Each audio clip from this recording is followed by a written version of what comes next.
दोस्तों, अगर आप शेयर मार्केट में ट्रेड करते हैं या निवेश करते हैं तो आज की ये वीडियो आपके लिए बेहद महत्वपूर्ण है क्योंकि जो ग्लोबल गेम अभी चल रहा है वो सीधे आपके पोर्टफोलियो को हिला सकता है। एक तरफ अमेरिका के पूर्व राष्ट्रपति डोनाल्ड ट्रंप का बड़ा बयान, दूसरी तरफ ईरान के साथ बढ़ता तनाव और बीच में फंसा भारत का बाजार। क्या कल निफ्टी और बैंक निफ्टी में बड़ा धमाका होगा या फिर अचानक गिरावट आएगी? आपको जानकर हैरानी होगी कि हाल ही में ट्रंप ने ईरान के साथ बातचीत और हमले को रोकने की बात कही, जिससे ग्लोबल मार्केट में तेजी आई और भारतीय बाजार भी लगभग 2% उछल गया। लेकिन कहानी यही खत्म नहीं होती क्योंकि ईरान ने इन बातचीतों को नकार दिया है, जिससे अनिश्चितता और बढ़ गई है। इस वजह से मार्केट में एक अजीब तरह का कंफ्यूजन है।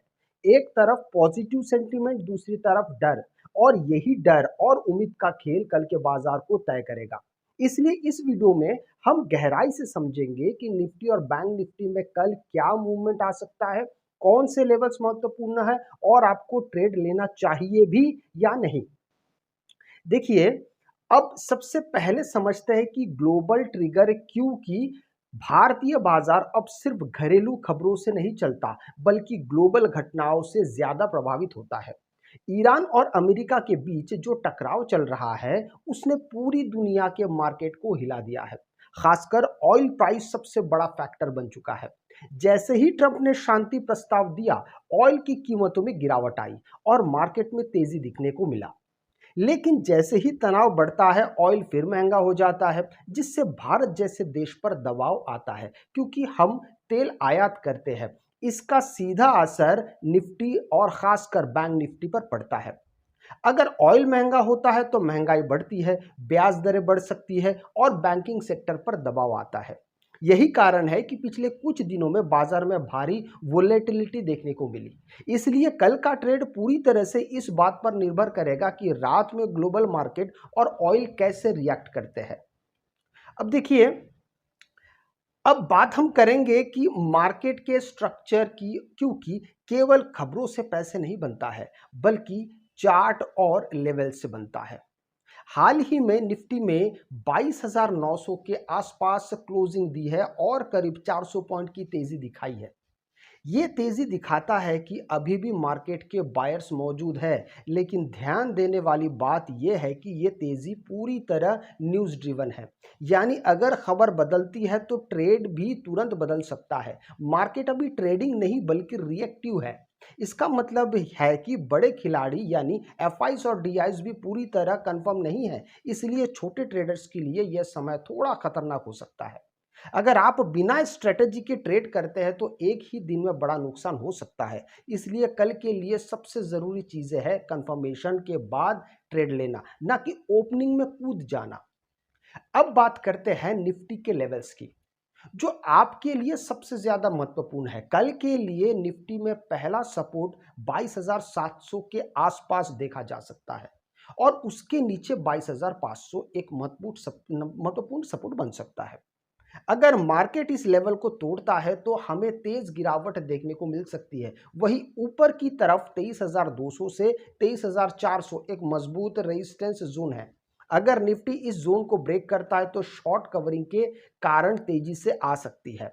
लेकिन याद रखिए, ये ब्रेकआउट तभी टिकेगा जब ग्लोबल न्यूज सपोर्ट करेगा। अगर रात में कोई नेगेटिव खबर आती है तो गैप डाउन ओपनिंग भी संभव है।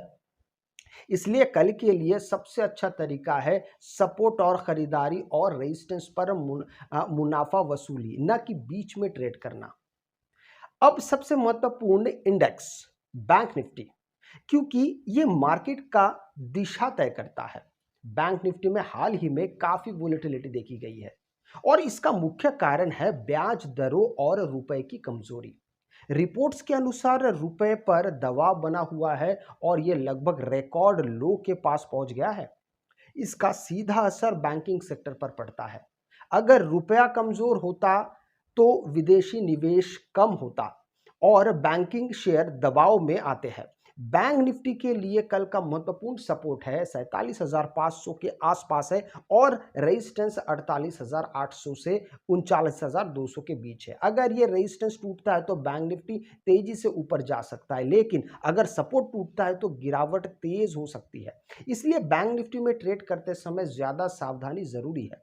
अब बात करते हैं ऑप्शंस चेन की, क्योंकि असली खेल यही से समझ आता है कि बड़े खिलाड़ी क्या सोच रहे हैं। निफ्टी के ऑप्शंस डेटा को ध्यान में देखते हुए 23,000 और 23,200 के आसपास भारी कॉल राइटिंग्स देखने को मिला है, जो ये संकेत देती है कि ऊपर की तरफ ये एक मजबूत रेजिस्टेंस जोन बन चुका है।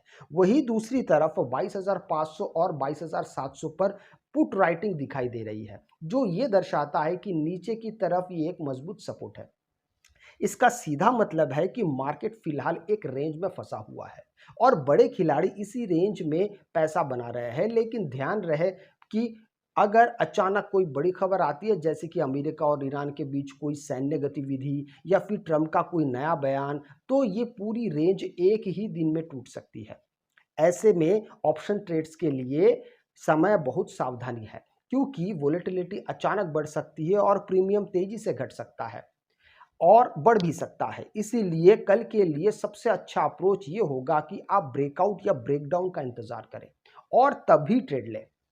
डेटा देखिए, अब समझते हैं कि विदेशी निवेशक यानी एफआईएस और घरेलू निवेशक यानी डीआईस क्या कर रहे हैं, क्योंकि यही लोग मार्केट को असली दिशा देते हैं। पिछले कुछ सेशंस में एफआईएस ने काफी बिकवाली की थी, लेकिन हाल की जो तेजी में उन्होंने कुछ हद तक खरीदारी भी दिखाई है, जो ये संकेत देता है कि वे अभी पूरी तरह बेरिश नहीं है। वही डीआईएस लगातार खरीदारी कर रहे हैं, जो मार्केट को नीचे गिरने से बचा रहा है। इसका मतलब ये है कि मार्केट में एक तरह का संतुलन बना हुआ है, जहां एक तरफ विदेशी निवेशक सतर्क है, वही घरेलू निवेशक भरोसे बनाए हुए हैं। लेकिन अगर ग्लोबल लेवल पर कोई बड़ा नेगेटिव ट्रिगर आता है तो एफआई स्पीड से भारी बिकवाली कर सकते हैं, जिससे मार्केट में तेज गिरावट आ सकती है। इसलिए कल के लिए ये बहुत जरूरी है कि आप एफआईस और डीआईस के डेटा पर नजर रखें, क्योंकि यही आपको बताएगा कि मार्केट की असली दिशा क्या है। अब बात करते हैं कल के इंट्राडे ट्रेड के रणनीति की, क्योंकि केवल एनालिसिस से पैसा नहीं बनता है, बल्कि सही समय पर सही निर्णय लेने से बनता है। अगर मार्केट गैप अप ओपन होता है तो तुरंत खरीदारी करने से बचे, क्योंकि अक्सर गैप अप के बाद प्रॉफिट बुकिंग आती है। ऐसे में आपको वेट करना चाहिए कि मार्केट थोड़ा कूल डाउन करे और फिर सपोर्ट के पास खरीदारी का मौका तलाशना चाहिए। वही अगर मार्केट गैप डाउन ओपन होता है तो घबराने की जरूरत नहीं है, बल्कि ये देखना जरूरी है कि क्या सपोर्ट लेवल्स होल्ड कर रहे हैं या नहीं। अगर सपोर्ट से बाउंस मिलता है तो वहां से खरीदारी की जा सकती है, लेकिन अगर सपोर्ट टूटता है तो शॉर्ट पोजीशन लेना बेहतर रहेगा। सबसे जरूरी बात यह है कि बिना स्टॉप लॉस के कोई भी ट्रेड ना ले, क्योंकि इस समय मार्केट बहुत ज्यादा अनिश्चित है। इस बात का थोड़ा ज्यादा ध्यान दीजिएगा। अब एक बहुत महत्वपूर्ण चीज, रिस्क मैनेजमेंट, जिसे ज्यादातर लोग नजरअंदाज कर देते हैं और फिर नुकसान उठाते हैं। इस समय मार्केट में जितनी तेजी से मूवमेंट हो रही है, उतनी ही तेजी से आपका कैपिटल भी खत्म हो सकता है, अगर आपने सही रिस्क मैनेजमेंट नहीं अपना